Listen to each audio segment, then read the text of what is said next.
انہوں نے کہا اللہ کے رسول اگر آپ سمندروں میں حکم دیں گے اتر جائیں گے اور آپ کی طرف آنے والا ہر تیر پہلے انصاریوں کو لگے گا.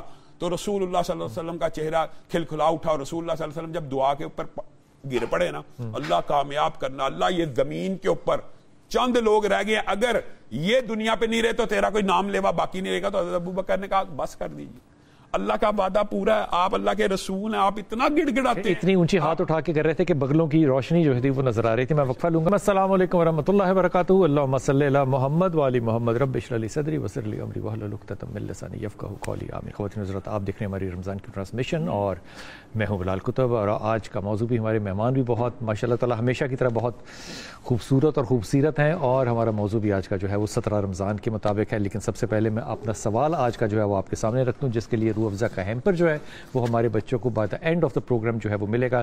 اصحاب کہف جو ہے وہ کتنے سال غار میں مقیم رہے, اس کا اندازہ یوں دے رہا ہوں کہ کچھ سال جمع کچھ اور سال, اس طرح کا ذکر ہے اس میں. سو اگر آپ کو یاد آئے تو آپ اس کا لیجیے. وہ بھی یقینی نہیں ہے, جو روایتوں میں زیادہ آتا ہے, جو روایتوں میں زیادہ آتا ہے وہ آپ لکھیں گے. کمی پیشی جو ہے وہ جس نے لکھا ہے روایتوں میں وہ خود ہی قبول کریں گے. ہمارے ساتھ انتہائی محترم علامہ ہشام الہی ظہیر بھائی, السلام علیکم. خیریت سے ہیں آپ؟ آج 17 رمضان ہے تو بات ہوگی یوم الفرقان کی. یوم الفرقان سے مراد ہے, یہ لقب دیا گیا یوم الفرقان, یہ مراد ہے جنگ بدر. بدر کی مشہوری اس لیے ہے کیونکہ یہ پہلی مکمل طور پہ ایک بڑی جنگ تھی. اس سے پہلے بہت سے چھوٹے چھوٹے تاریخ میں آپ دیکھیں تو آپ کو واقعات اور حادثات جو ہیں وہ جھڑپوں کے مسلمانوں کے ملتے ہیں. کفار بھی بہت زیادہ, کیونکہ یہ راستہ جو تھا مکہ اور مدینہ کا یہ ٹریڈ روٹ تھا, اور اس ٹریڈ روٹ پہ کفار کے قریش کے قافلے جاتے تھے بہت. اور کسی بھی چیز کو میرے ذاتی خیال میں جو ایک بہت بڑے جرنیل کی اسٹریٹجی ہوتی ہے نا, جو میرے رسول پاک صلی اللہ علیہ وسلم تھے بھی, وہ یہ ہوتی ہے کہ جب تک آپ اینیمی کو اکنومیکلی ہٹ نہیں کر سکتے نا, تب تک صورتحال جو ہے وہ آپ کے قابو میں آتی نہیں ہے. ان لوگوں نے بھی مسلمانوں کو بہت ہٹ کیا. کئی دفعہ وہ آتے تھے قافلے, مسلمانوں کے جانور جو ہے وہ ہانک کر لے جاتے تھے ساتھ. مسلمانوں کے پاس اتنی حیثیت نہیں تھی کہ وہ لڑتے اور کھلا لڑتے. لیکن یہ قافلہ جو تھا جس کے پاس بڑا مال تھا, اس کے پیچھے مسلمان گئے. پتہ چلا کہ ابو سفیان, میں ابو سفیان اس لیے کہہ رہا ہوں کہ تب تک انہوں نے اسلام قبول نہیں کیا ہوا تھا, وہ وہاں پر نکل گئے. واپسی پہ ان کو پتا چلا, پھر کفار نے ایک پورا پلان بنایا اور ابو جہل کے ساتھ وہ مقدمہ لے کر اپنے 1000 لوگوں کے ساتھ یہاں پر آئے. مسلمانوں کے پاس کتنے لوگ تھے مختلف روایتوں میں ہے, لیکن زیادہ تر جو مانا جاتا ہے وہ 313 لوگ جو ہیں وہ مانے جاتے ہیں کہ مسلمانوں کے ساتھ تھے. سب سے پہلے یہاں پہ مشورہ کیا لوگوں سے کہ کیا کیا, جس میں حضرت ابوبکر صدیق بھی تھے, حضرت عمر خطاب بھی تھے, پھر اس کے بعد انصار نے بھی اپنی رائے بیچ میں شامل کی. یہاں سے بات شروع کیجیے گا کہ اس معاملے میں مشاورت کا کیا رول ہے, کہ بدر میں جانا ہے تو اللہ کے رسول کہہ رہے ہیں تو جانا ہے, پھر مشاورت کیسی؟ طور پہ جو دیباچہ آپ نے باندھا یہ بڑا اہم ہے کہ ابو سفیان کا قافلہ تھا اور رسول اللہ صلی اللہ علیہ وسلم بنیادی طور پہ جنگ کی نیت سے نکلے نہیں تھے, جنگ کی نیت تھی. اسی لیے اس غزوے کے اندر جو پیچھے رہ گئے تھے ان کے اوپر کوئی عقاب یا وعید بھی نہیں آئی, کیونکہ رسول اللہ صلی اللہ علیہ وسلم نے صرف تجارتی قافلے کے پیچھا کرنا. اور جب یہ دیکھیں کتنی بڑی جہالت ہے, ابو سفیان کا قافلہ اس کو خبر ہوئی, وہ بچ کے چلا گیا, وہ سمندر کے راستے آ گیا. اور پھر بھی یعنی موقع تھا ابو جہل کے پاس, اور رتبہ نے مشورہ دیا کہ واپس ہو جاؤ اب تو جنگ ہو. وہ قافلہ تو بچ کے آ گیا ہے. تو حتیٰ کہ میں جو واقعہ بیان کر کے آگے آؤں گا کہ عاتقہ نے خواب دیکھا, اور صحیح سند سے ثابت ہے کہ ایک منادی کرنے والے نے ندا دیا, پہاڑ کے اوپر سے آ رہا ہے, اور اس نے جب ندا دیا خون کے چھینٹے قریش کے ہر گھر میں آگے. تو ابو جہل نے پتا کیا کہا تھا عباس, اب تیرے گھر کی عورتیں بھی نبی ہونا شروع ہو گئی ہیں, اب تیرے گھر کی, یعنی پہلے محمد صلی اللہ علیہ وسلم تھے تو حضرت عباس کو بھی اسی لیے ساتھ لے کے گیا تھا ابو جہل کہ ساتھ چل, بھتیجا ہے, یہ نہ ہو. تو اب یہ جو یہاں پہ انہوں نے بات چھوڑی ہے, آپ دیکھیں یہاں پہ رسول اللہ صلی اللہ علیہ وسلم جب صفے سیدھی کر رہے ہیں تو سواد ایک صحابی ہے, رسول اللہ صلی اللہ علیہ وسلم چھڑی اور تلوار, کہنے لگا میں بدلا لوں گا. اب یہ دیکھیں, اچھا بدلہ لینے والا واقعہ بعد کا ہے نہیں, یہ یہاں پہ اسی وقت کا, یہ سواد کا وہاں پہ دوسرے صحابی کا الگ. تو سواد نے کہا کہ آپ نے مجھے زور سے ماری, آپ قمیض اوپر کریں. تو جب انہوں نے قمیض اوپر کی اور زمین سہمی پڑی, آسمان ساکت ہے, صحابہ پریشان ہے کہ رسول اللہ سے یہ بدلہ لے رہا ہے, تو وہ چوما اور چمٹ گئے. تو رسول اللہ نے کہا یہ کہا کفار آمنے سامنے تھے, کیا پتا کہ زندگی رہے یا موت تو اللہ کو جا کے جواب دوں گا کہ آخری وقت میں بھی جس جسم کے ساتھ ٹچ ہوا ہوں اس کے اوپر جہنم کی آگ حرام ہے. تو رسول اللہ صلی اللہ علیہ وسلم نے اس کے بعد جب مارکے کا جو آپ نے 2-3 واقعات مقداد کیا نا, ایک آیت یہ بڑی زبردست ہے. مقداد نے یہ کہا تھا ہم موسیٰ کے ساتھی نہیں ہیں کہ جو یہ کہے فَاذْهَبْ أَنْتَ وَرَبُّكَ فَقَاتِلَا إِنَّا هَاهُنَا قَاعِدُونَ. اللہ کے رسول ہم یہاں پہ بیٹھے نہیں رہیں گے, آپ کے ساتھ جائیں گے. اور جو انہوں نے ساتھ کی بات کی ہے نا, انہوں نے کہا اللہ کے رسول اگر آپ سمندروں میں حکم دیں گے اتر جائیں گے اور آپ کی طرف آنے والا ہر تیر پہلے انصاریوں کو لگے گا. تو رسول اللہ صلی اللہ علیہ وسلم کا چہرہ کھلکھلا اٹھا, اور رسول اللہ صلی اللہ علیہ وسلم جب دعا کے اوپر گر پڑے نا, اللہ کامیاب کرنا, اللہ یہ زمین کے اوپر چند لوگ رہ گئے, اگر یہ دنیا پہ نہیں رہے تو تیرا کوئی نام لیوا باقی نہیں رہے گا. تو حضرت ابوبکر نے کہا بس کر دیجیے, اللہ کا وعدہ پورا ہے, آپ اللہ کے رسول ہیں, آپ اتنا گڑ گڑاتے ہیں. اتنی اونچی ہاتھ اٹھا کے کر رہے تھے کہ بغلوں کی روشنی جو تھی وہ نظر آ رہی تھی. میں وقفہ لوں گا, واپس آؤں گا اور ذکر کریں گے ان 2 بچوں کا. ابو جہل بڑا سردار ہے, ابو جہل جیسے بڑے سردار کو جو قتل کیا گیا وہ کس تذلیل سے کیا گیا, واپس آتے ہیں اس بات کا ذکر کرتے ہیں. بسم اللہ الرحمن الرحیم. کہ اللہ کے رسول صلی اللہ علیہ وسلم جب گئے ہیں باہر لڑنے کے لیے تو پہلے ایک کنویں کے اوپر آپ لوگوں نے اپنا پڑاؤ ڈالا. پھر آپ کو صحابی نے پوچھا کہ یا رسول اللہ صلی اللہ علیہ وسلم آپ نے اس کنویں پہ جو پڑاؤ ڈالا ہے یہ آپ کو اللہ نے کہا ہے یا آپ نے مشورہ کر کے یا ذاتی رائے. پھر مشورہ ہوا اور مسلمان اس میدان سے آگے بڑھے اور پانی پہ قبضہ کیا ایز اے وار اسٹریٹجی. یہ بات ذہن میں رکھتے ہوئے اب آگے جائیے کہ وار کی اسٹریٹجی کو رکھتے ہوئے اب 3 لوگ جو ہیں وہ کفار نے اپنے بھیجے اور وہ سردار تھے, اور ان میں سے ایک سردار جو تھا اس کا بیٹا حذیفہ, وہ یہاں پر تھے, اور ادھر سے حذیفہ بن عتبہ اور حذیفہ بن عتبہ اور عتبہ والد جو ہیں وہ اس طرف ہیں, اور یہاں سے بھی 3 گئے. اب یہ ذرا اسٹریٹجی بتائیے گا کہ یہ لڑنے کا کیا طریقہ تھا کہ انہوں نے پہلے لوگوں سے انکار کر دیا کہ ہم نہیں لڑیں گے. کہ آپ نے اور ہشام بھائی نے دونوں نے اس بات کی طرف کی, حضور صلی اللہ علیہ وسلم نے ان کی جو معیشت تھی اس کی رگ کاٹنے کی کوشش کی. اس کا مطلب کیا کہ حضور صلی اللہ علیہ وسلم یہ بتا گئے کہ آپ نے کسی قوم سے نبرد آزما ہونا ہے تو سب سے پہلے آپ کو اس کی معیشت کو کمزور کرنا ہوگا, اپنی معیشت کو مضبوط کرنا ہوگا. اپنی معیشت سنت نکلی نا, میں نے نہیں سنا آپ نے کیا کہا, اپنی معیشت کو کمزور نہیں کرنا, کسی کے ہاں رکھ کے دیکھیں دوسرے کی معیشت کو کمزور کرنا. میں اصل میں یہ لفظ نہیں بولنا چاہتا کیونکہ ہم سیرت پر بات کر رہے ہیں نا. حضور صلی اللہ علیہ وسلم ہمیں یہ تعلیم دی, سیرت سے آج بھی تو سیکھنا ہے نا. سیرت سے یہی سیکھیں کہ آپ اپنے دشمن سے اپنے آپ کو معیشت کے اعتبار سے مضبوط کریں. بالکل ٹھیک. اور اس کے لیے جنگی طور پر وہ فیصلے کریں جس سے اس کی معیشت کمزور ہو. بالکل ٹھیک. جب تک آپ معیشت پر ضرب کاری نہیں لگائیں گے تو آپ تلواروں سے نہیں جیت سکتے. بڑی اچھی بات کر دی حضور. یہ جو جنگ شروع ہوتی ہے اب وہ 3 لوگ ادھر سے کون سے آتے ہیں اور 3 لوگ ادھر سے کون سے جاتے ہیں, اور ان کی شہادت کا جو واقعہ وہ فرمائیے گا. اچھا بلال بھائی, میں چھوٹی سی بات ان کو بڑھانے کی تھوڑا سا جو ہے نا آپ کی خدمت کرتا ہوں. دیکھیں, جب بھی آپ کسی واقعہ کو کوٹ کرتے ہیں اور پڑھتے ہیں اور اس کی جزیات میں جاتے ہیں تو میں یہ سمجھتا ہوں کہ ہمیں چونکہ اب چیپٹر کلوز ہو چکا ہوا ہے نا, یہ تو نہیں ہے نا کہ چل رہا ہے جی, تو ہمیں چاہیے کہ ہم بیٹھ کر جو ہے نا یہ دیکھیں کہ آج کے زمانے میں اس کی امپلیمنٹیشن کہاں ہو سکتی ہے جو ریلیونٹ ہے نا. اس لیے کہ at the end of the day ہم نے دیکھنا تو یہ ہے نا کہ اس زمانے میں یہ آج کیا آپ کیا کریں گے. اب بدر کے اگر بیک گراؤنڈ کو دیکھیں وہ بہت ضروری ہے, اس لیے کہ کفار مکہ جو ہے نا وہ کیا کرتے تھے, اور ظاہر پھر مہاجرین بھی کیا کرتے تھے, ان کا کام ہی تجارت تھا, قافلے لے کر جانا. مدینے یثرب کے لوگ کیا کرتے تھے, زراعت کشاورزی. جب مہاجر وہاں پر گئے تو ان کے لیے کام ہی کوئی نہیں تھا, وہ کیا کر سکتے تھے, ان کی اکنامی کے لیے چوائس ہی کوئی نہیں تھی نا. اب ان کے ٹریڈ کارمن تو ہے کوئی نہیں.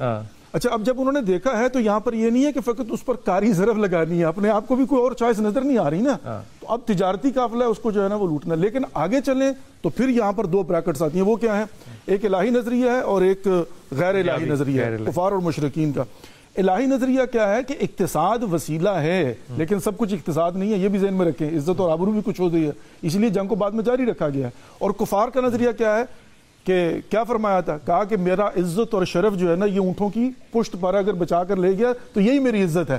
تو آج کے زمانے میں بھی جو فقط اور فقط اقتصاد یعنی مثال کے طور پر وہ کہتا ہے ٹورزم ہو, یہ ہو, وہ ہو, حلال کو چھوڑو, حرام کو چھوڑو, یہ کر دو, وہ کر دو, صرف پیسہ. یہ غلط نظریہ ہے. یہاں پر صرف پیسہ اور صرف اقتصاد نہیں ہے کہ جناب جو ہے نا کمپرومائز کر دو, عزت کو بیچ دو, حمیت کو بیچ دو, فلسطین پر خاموش ہو جاؤ, کشمیر پر خاموش ہو جاؤ. کیوں, وہ پیسہ کہاں سے آئے گا؟ لعنت ہے ایسے پیسے کے اوپر. یہاں پر بیٹھ کر جو ہے نا وہ اسلام کی اقدار کو بھی دیکھنا ہے. اب ان کو بڑھانے دیں, یہ غیرت جو ہے اس کو ذرا آگے بڑھا. بھائی بنیادی طور پہ جو انہوں نے بات کی ہے نا, اس کی تائید رسول اللہ صلی اللہ علیہ وسلم حدیث کرتی ہے. واہ واہ واہ الا ان القوت الرمی, الا ان رسول اللہ صلی اللہ علیہ وسلم نے ایک اصول بتا دیا کہ قیامت تک کے لیے سپر پاور وہ نہیں ہوگا جس کی معیشت مضبوط ہوگی, سپر پاور وہ ہوگا جو اسلحہ سازی میں, اسلحے کی صنعت میں سب سے آگے ہوگا. یہ رسول اللہ کی حدیث آپ اٹھا لیں, آج دنیا کا موازنہ کر لیں, جس جاپان کی معیشت امریکہ سے بہتر ہے کہ نہیں, لیکن سپر پاور کون ہے؟ امریکہ. کیوں؟ کیونکہ اسلحہ سازی میں سب سے آگے ہے امریکہ. تو یہ جو آپ نے دباچہ اس کا باندھا ہے نا, یہ رسول اللہ صلی اللہ علیہ وسلم کی طرف سے پہلے جب انصار نکلے ہیں نا تو انہوں نے کہا ہم ان کو جانتے ہی نہیں, اگر ہمارا مقابلہ کرنا ہمارے اپنے چچاؤں کے بیٹوں. اور یہ جو آپ نے دباچہ باندھا, آپ حیران رہ جائیں گے, حضرت عمر کے ماموں ابو عبیدہ ابن جراح کے والد اور حضرت ابو بکر کا بیٹا بھی کہتا ہے کہ اس دن آپ میری تلوار کے نیچے آئے تھے اور میں نے اپنا باپ سمجھ کے آپ کو چھوڑ دیا. تو حضرت ابو بکر نے ایک سیکنڈ میں کہہ دیا اگر تو میری تلوار کے نیچے آتا تو میں نہ چھوڑتا. ابو عبیدہ ابن جراح نے اپنے باپ کو قتل کیا, حضرت عمر نے اپنے ماموں کو قتل کیا. یہ کیسی جنگ ہے کہ سامنے آمنے رشتہ دار ہیں. تو جب انہوں نے للکارا تو پھر حضرت حمزہ, حضرت علی اور حضرت عبیدہ نکلے, اور حمزہ اور علی نے ہم ایک ہی وار میں عتبہ شیبہ اور ولید کو, عتبہ اور شیبہ کو مارا, ولید نے عبیدہ کو زخمی کیا, تو وہ انہوں نے جا کے اس تیسرا نام ایک حارثہ بھی آتا ہے, تیسرے عبیدہ ہیں یا عبیدہ بن حارث, عبیدہ بن حارث ہے. تو عبیدہ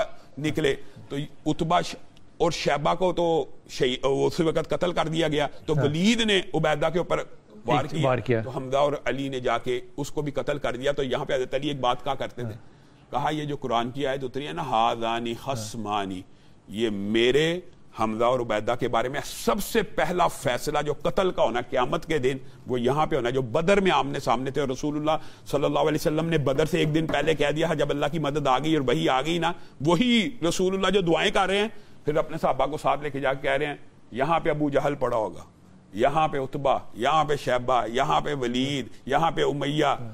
تو کل اس دن دیکھا جب اگلے دن بدر کے بعد جہاں جہاں رسول اللہ صلی اللہ علیہ وسلم نے, اور آپ حیران رہ جائیں گے, امیہ جو تھا نا اس کو اصل میں قیدی بنا لیا گیا تھا, لیکن حضرت بلال جو تھے نا انہوں نے کہا یہ امیہ بن خلف آج میرے قابو آ گیا, وہی جو ان کے اوپر پتھر گرم کر کے داغا کرتا تھا, حضرت بلال نے زبردستی اس کو قتل کر دیا.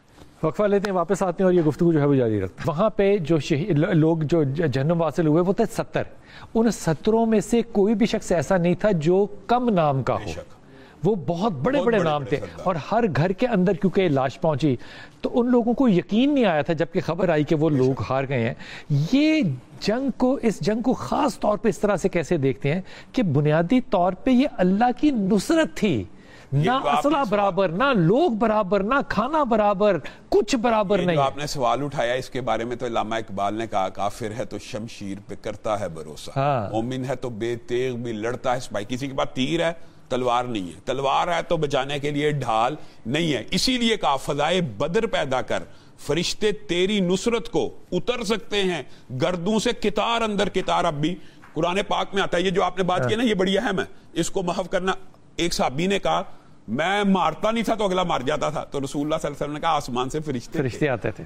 1000 فرشتوں کی پہلے خوشخبری, 3000 فرشتوں کی خوشخبری, 5000 فرشتوں کی خوشخبری, اور پھر رسول اللہ صلی اللہ علیہ وسلم نے فرمایا یہ جبریل امین کھڑے ہیں اور انہوں نے اپنے جسم کے اوپر پورے کا پورا جنگی ساز و سامان رکھا, حتیٰ کہ اس دن ابلیس بھی سراقہ کی شکل میں آیا تھا اور اسی نے آ کے بنو مخزوم کی طرف سے گارنٹی دی تھی کفار کو, قریش مکہ کو, کہ وہ تم پہ حملہ نہیں کریں گے, سراقہ کی شکل میں. اور قرآن میں اس کا ذکر آتا ہے کہ جس وقت اس نے آسمان سے جبریل امین کو اور فرشتوں کو اترتے دیکھا, دیکھے عجیب ہی واقعہ, اللہ نے بھی وہ ابلیس جو پوری دنیا کو گمراہ کرتا ہے, قرآن کہتا ہے اس دن کہتا ہے انی اخاف اللہ, میں اللہ سے ڈرتا ہوں کہ کہیں آج اللہ تعالیٰ نے میری مہلت ختم تو نہیں کر دینی کہ آسمان سے اتنے فرشتے اتر رہے مدد کے لیے. حضرت عبیدہ جو کہ ان 3 میں شہید ہوئے, حضرت عبیدہ بن حارث, عبیدہ بن حارث جو ہے وہ شہید ہوئے, ان کی ٹانگ کٹ گئی تھی. اس وقت آپ کی شہادت نہیں ہوئی تھی, لیکن جب آپ واپس جا رہے تھے تو راستے میں آپ کی شہادت ہوئی تھی. اس لیے کہا جاتا ہے کہ 13 لوگ مسلمانوں کی طرف سے جو تھے انہوں نے شہادت لی, ان کو ملا کر شاید 14 لوگ جو تھے وہ شہید ہوئے. 70 سردار شہید ہوئے اور یہاں پہ صرف قتل ہوئے, واصل جہنم ہوئے. 70 سردار جو تھے وہ واصل جہنم ہوئے, اور یہاں پہ جو شہداء ہیں ان کی تعداد 13 سے 14 تک ہے. یہ اتنا بڑا بڑا جسے کہنا چاہیے نا غیرت کا تھپڑ تھا کفار کے منہ پہ کہ آج بھی اس کا ذکر کرنا ضروری ہے تاکہ آج آپ اپنی حکمت عملی جو ہے وہ اس سیرت کو بنا کر اپنے سامنے رکھیں. یہ کہانیاں نہیں ہیں, یہ حقیقت کی بات ہے. واپس آتے ہیں. 2 بچے ہیں انصاری جن کے ایک کا تو نام معاذ ہے اور ایک کا معاوت ہی نام معاوت. یہ 2 بچے جو تھے یہ حضرت عبد الرحمن بن عوف کے دائیں بائیں کھڑے تھے اور حضرت عبد الرحمن بن عوف جو ہے وہ کہتے ہیں کہ مجھے اس بات سے ڈر لگ رہا تھا کہ اتنی بڑی جنگ میں میرے دائیں بائیں جو کھڑے ہیں وہ یہ بچے ہیں. اور یہ 2 بچے جو تھے انہوں نے پوچھا کہ چاچو جان یہ بتائیں کہ یہ ابو جہل جو ہے وہ کون ہے. پوچھا کیا, ان کا جملہ سنیں کیا بات ہے شفاعت بھائی. وہ پوچھا تم نے کیا کرنا ہے ابو جہل سے؟ کہا ہم نے سنا ہے کہ وہ میرے رسول کو برا بلا کہتا ہے تو ہم نے اس کو مارنا ہے. اور آپ لوگوں نے ان کو مارا. اور اس کے بعد حضرت عبداللہ بن مسعود نے روایت میں آتا ہے کہ اس کا گلا کاٹا. لیکن جب گلا کاٹ رہے تھے تو یہ روایت کو پورا کیجئے کہ اس کا تکبر کیسا تھا. جی اب جو سرداران مکہ تھے ان کے اسلام کی قبولیت میں بھی ان کی رونت اور تکبر رکاوٹ تھی. بے شک. اور ان کے یہاں آنے بدر میں یہ بھی ان کو تکبر و رونت تھی کہ ہم غیر مسخر قوت ہیں, ہمیں کوئی مسخر نہیں کر سکتا, ہمیں کوئی شکست نہیں دے سکتا. یہی تھا. جب اس کے گردن وہ کاٹنے لگے تو اس نے کہا کہ آپ کون ہیں؟ تو انہوں نے اپنا نام بتایا. انہوں نے کہا کہ افسوس سے کہا کہ میرے جو گردن ایک چرواہا کاٹ رہا ہے, کیونکہ انصار کے لوگوں کو چرواہا کہتے تھے, چرواہا کہتے تھے, چرواہا کاٹ رہا ہے, اپنے مزارے سمجھتے تھے. ہاں. تو اس کے بعد کہا کہ چلو تم اب میری گردن تو کاٹو گے, میری خواہش تو پوری نہیں کرو گے کہ کسی سردار کو بلاؤ, تو کم سے کم گردن ذرا نیچے سے کر کے کاٹنا, یعنی سینے کے قریب سے. انہوں نے کہا کہ تاکہ جب گردن کٹ کے پڑی ہو گردنوں میں تو لمبی گردن نظر آئے. لوگ بننے کے بعد کا تکبر ہے کہ یہ کسی سردار کی گردن. اللہ نے کیا سزا دی ہے. 70 لوگ جو ہیں وہ جہنم میں چلے گئے, یہاں 13 یا 14 لوگ جو ہیں وہ شہید ہوئے, لیکن 70 لوگ جو ہیں وہ قیدی بھی بن گئے. اب جو قیدی لوگ بنے, ان کے قیدی بننے کے اوپر کرنا کیا ہے, اس پہ جو اختلاف آتا ہے اور پھر قرآن میں جو حکم آتا ہے اس پہ ذرا توجہ فرمائیے.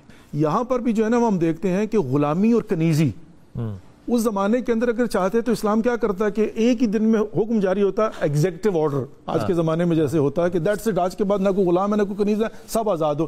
اس میں ہوتا کیا, جو میری مالکیت ہے وہ میرے حق میں ظلم ہوتا ہے نا. کنیز میری مالکیت ہے, یہ غلام میری مالکیت ہے. تو سسٹم کیا پیدا کیا کہ یہاں پر جو ہے نا وہ صدقات کے ذریعے بھی حتیٰ یہ کہ اگر آپ نے ماہ مبارک رمضان کے اندر روزہ نہیں رکھا اور کفارہ دینا ہوگا تو سب سے پہلے غلام آزاد کرو. نہیں کر سکتے تو 60 دن روزے رکھو, نہیں رکھ سکتے تو پھر کہا کہ 60 مسکینوں کو کھانا کھلا دو. تو اللہ رب العزت نے سسٹم کیا کریٹ کیا کہ یہاں پر ایک پروسیجر بنا دیا. ختم کس کو کرنا تھا, اس غلامی کو اور کنیزی کو. ٹی وی پر کسی بندے نے سوال کیا جی کہ میری 4 بیویاں, میں 5ویں شادی کرنا چاہتا ہوں.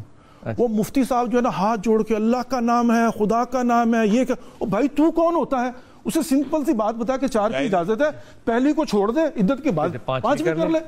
وہ مقدمہ بنا کے لگے. اور کچھ اور خواتین میں نے دیکھا ٹی وی پر بیٹھ کر وہ لگی ہوئی ہیں, کس نے کہا ہے آپ کو, جائز ہے, ضروری تھوڑی ہے. بھائی اللہ نے تو 2 سے شروع کیا ہے شادی کا, ایک کی تو بات ہی نہیں کی, اور وہاں پر بیٹھ کر آپ لگے ہوئے 2 3 4 2 شروع کی. میں نے اس کا ایک دفعہ جواب دیا, عورت نے کہا کہ ہمیں کیوں نہیں اجازت.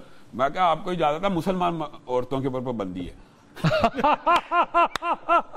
بات یہ میں نہیں یہ کہہ سکتا, میں ویسے کہہ رہا ہوں یہ مسلمان عورتوں. بلال بھائی جو بات آپ نے کی ہے نا کہ وہ کیا لمحات ہیں, تو یہ صحیح حدیث سے آتا ہے اور قرآن پاک کی آیت, اللہ نے آیت نازل کی. جب رسول اللہ صلی اللہ علیہ وسلم نے یہ فیصلہ کر لیا, حضرت ابوبکر سے مشورہ کیا کہ ان کو آزاد کر لیا جائے معاوضہ لے کے, تو حضرت عمر سے پوچھا آپ کی کیا رائے ہے. حضرت عمر نے کہا جس کا جو رشتہ دار ہے اس کے سپرد کر دیا جائے, وہ اس کی گردن کو کاٹے. تو آیتیں نازل ہونا شروع ہوگی. اگر اللہ رب العزت نے یہ قانون نہ بنایا ہوتا کہ قیدیوں کا آزادی ہے, چاہیے تو تمہیں یہ تھا قرآن کی آیت ہے کہ ان کی گردنوں کو کاٹ دیتے تاکہ کمر ٹوٹ جاتی, کفار کی کمر ٹوٹ جاتی. تو چاہیے یہ تھا. تو رسول اللہ صلی اللہ علیہ وسلم حضرت عمر کی طرف مسکرا کے دیکھ رہے ہیں کہ اللہ رب العزت نے حضرت عمر کی رائے کے مطابق قرآن نازل کیا. ایک بات ضرور کہنا چاہوں گا, یہ بدر ہے نا, اس کی ایک الگ فضیلت بھی ہے. رسول اللہ صلی اللہ علیہ وسلم کے پاس اس واقعے کے متعدد سال بعد مقدمے آتے رہے. حضرت عمر کھڑے ہوئے, صحابی یہ منافق ہو گیا, اس کی گردن اڑا دوں. تو رسول اللہ صلی اللہ علیہ وسلم نے کہا تجھے پتہ نہیں وہ بدر میں شامل ہے اور بدر والوں کی اگلی پچھلی ساری خطائیں اللہ نے معاف کر دی ہیں جو بدر میں شامل ہوئے 313 والے. یہ جو 313 کا سٹیٹس ہے نا بلال بھائی، سٹیٹس یعنی صحابیت ایک سٹیٹس ہے، لیکن ان میں درجات کا فرق ہے. جو 1,24,000 فتح مکہ کے بعد والے یعنی خطبہ حجۃ الوداع میں 1,24,000 سارے صحابہ ہیں، اعتراف ہے، لیکن فتح مکہ والے ان سے افضل ہے. تو فتح مکہ اس چیز کے پہلے بنے نہیں، فتح مکہ سے پہلے 1400 حدیبیہ والے افضل ہیں، حنین والے صحابہ کی الگ فضیلت ہے. اسی طرح کرتے کرتے یہ 313 بدری تمام صحابہ میں سے افضل ہیں، اور ان میں سے پھر عشرہ مبشرہ ہیں، پھر 4 خلفاء ہیں، وہ آپ کو باقی چیزوں کا پتا. تو بدر کے صحابی کے بارے میں جب بھی کسی نے کوئی بات کی ہے تو رسول اللہ نے کہا تمہیں نہیں علم، یہ وہ بدری ہے، تو اس کی تو سارے گناہ اللہ رب العزت نے معاف کر دیے. تو یہ بدر کا یہ جو خاص طور پہ رب رسول اللہ صلی اللہ علیہ وسلم نے قیدیوں کو چھڑوانے کی بات کی ہے نا، تو یہاں پہ قیدیوں کو چھڑوانے کے اعتبار سے بھی ایک واقعہ حضرت مصعب بن عمیر کے بھائی کا میرے ذہن میں آ گیا ہے کہ وہ کہتے ہیں اس کو ذرا کس کے باندھنا. کہا کیوں اس کو ذرا کس کے باندھنا؟ کہا اس کی ماں بڑی امیر ہے، اس کو چھڑوائے اسلام امیر ہو جائے گا. تو اس نے کہا مصعب تجھے اسلام نے اتنا سنگ دل بنا دیا، اپنے ماں جائے بھائی کو نہیں پہچانتا. تو مصعب نے ایک جملہ کہا تھا تریہی، وہ یہ کہا کہ میرا بھائی تو نہیں بلکہ وہ ہے جو تجھے باندھ رہا ہے. یہ اسلام ہے، یہ کلمہ ہے کہ یہاں سے بدر سے ثابت ہوتا ہے کہ اپنے سگے رشتہ داروں کے خلاف تلواریں اٹھائیاں اللہ کے لیے. اور یہ جو جنگ ہے نا یہ صرف وَإِلَٰهُكُمْ إِلَٰهٌ واحد کی ہے، ایک اللہ کی عبادت ہونی چاہیے. یہ رسول اللہ کے ساتھی چاہتے تھے ایک اللہ کی عبادت، و عبادت کے جتنے فعال ہیں، اعمال ہیں، روزہ، زکوٰۃ، حج، رکوع، سجدہ، ذکر، اذکار، نظر، نیاز، ہر چیز اللہ کے لیے ہونی چاہیے. اور ان کا عقیدہ اس سے فرق تھا، یہی بنیادی اختلاف تھا کہ آپس. شفاعت بھائی اس پہ ایک بہت بڑی بات ثابت نہیں ہوتی کہ اگر توحید کا عقیدہ جو ہے وہ بالکل سالڈ ہو تو پھر اللہ تعالیٰ کی نصرت جو ہے وہ اترتی ہے فرشتوں کی صورت میں. تو مشاورت سے حضور نے فیصلہ فرمایا. گو بعد میں اللہ نے کہا کہ میرے پیارے حبیب ما کان لنبی ان یکون له اسرى حتى يسكن في الارض. ترید لفظ دیکھیے تریدون عرض الدنیا واللہ یرید الآخرہ. اللہ اکبر. اب یہ الفاظ ہیں. اللہ تعالیٰ نے حضرت عمر فاروق رضی اللہ تعالیٰ عنہ کے فیصلے کی تصویب فرمائی، درست کی فرمائی، اور مشورہ حضور نے کیا. اور یہ امت کو یوں کہہ سکتے ہیں مرضی اپنی کرو، مشورہ ضرور کرو. میرا مرضی اپنی کرو لیکن مشورہ ضرور کرو. آپ لوگ تھوڑا سا زبردست لوگ ہیں، میرا ٹائم ہمیشہ مہربانی آپ کی. جی تو مشورے کی یہاں تلقین کی، کیونکہ طرف اشارہ نا آپ کا. میں نے آپ نے خود مشورہ یہاں پہ بھی ہونا چاہیے. آپ دونوں نے مشورہ کیا ہوگا نا میرے بارے میں.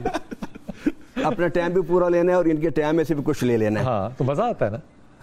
تو پھر میں اگر یہ پھر میں مزہ لوں تو اس کا ٹائم کم ہو جاتا ہے. تو اپنے ٹائم میں مزہ لینا. اچھا اب یہاں پر مشاورت کی. مشاورت ہی دین کو قیامت تک زندہ جاوید رکھنے کا راستہ ہے. اسلام کے نظام کو باقی رکھنے کا راستہ مشاورت ہے. نبوت ختم ہو گئی ہے، رسالت ختم ہو گیا ہے، اور وہ القاء اور الہام جو نبوت اور رسالت کے برابر آپ لے کر آتے ہیں وہ نہیں ہے دنیا میں اس وقت. بے شک حضور صلی اللہ علیہ وسلم نے حضرت عمر فاروق کے فیصلہ کیا. آپ نے بات بڑی اعلیٰ کر دی ہے. آپ نے بات اس پہ ذرا 2 جملے آپ کہہ دیں کہ یہ مشاورت چلے گی، یہ القاء اور الہام نہیں چلیں گے. نہیں دیکھیں بات سنیں. الذین یسمعون قولا ویتبعون احسنہ. اب میں نے کیا عرض کیا، فارمولہ دینا امپلیمنٹ کیوں کرتے ہیں ہم لوگ؟ رسول اللہ صلی اللہ علیہ وسلم ابھی ہم کیا کہہ رہے ہیں؟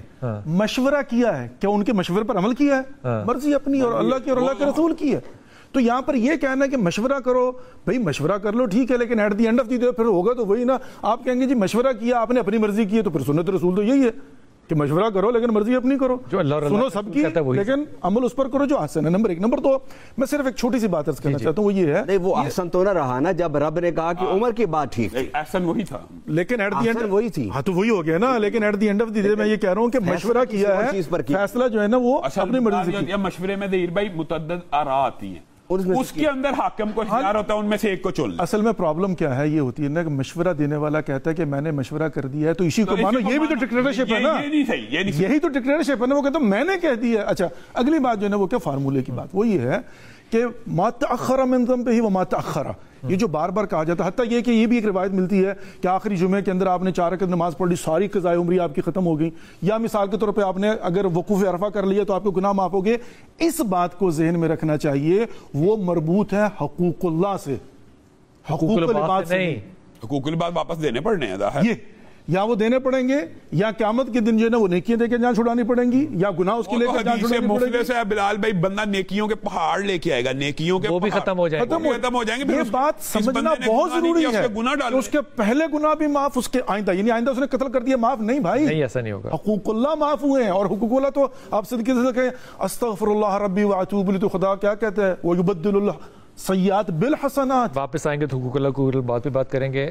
آپ آج سے جا رہے ہیں اپنی جماعت کے ساتھ, مصروفیت کے ساتھ آپ نے ہمارے ساتھ اتنے دن گزارے اور بڑی اچھے طریقے سے گزارے, علم میں اضافہ کیا, ہر طرح کے ہمارے تنزیہ سوال لیے اور خوش اسلوبی سے ان کا جواب دیا. آپ کا انتہائی دل سے آپ کا شکریہ, بہت بہت بہت شکریہ, بہت بہت شکریہ. اور میں اس بات کا بہت ہی قائل ہوں کہ ہمارے علماء کرام جو یہاں پر آتے ہیں, یقین کیجئے ہم ان سے سیکھتے تو بالکل ہیں, لیکن ان کی تربیت سے جو سیکھتے ہیں پس پردہ, اس کا احسان جو ہے اس کا ہم کبھی بھی ذکر اور تذکرہ نہیں کر سکتے. میں دل سے ان لوگوں کا احسان مند ہوں کہ ان کی علم سے بھی سیکھتے ہیں, ان کے اخلاق سے بھی, اور ان کی ان باتوں سے بھی جو کہ یہ کیمرے پہ نہیں کہتے, آف کیمرہ کہتے.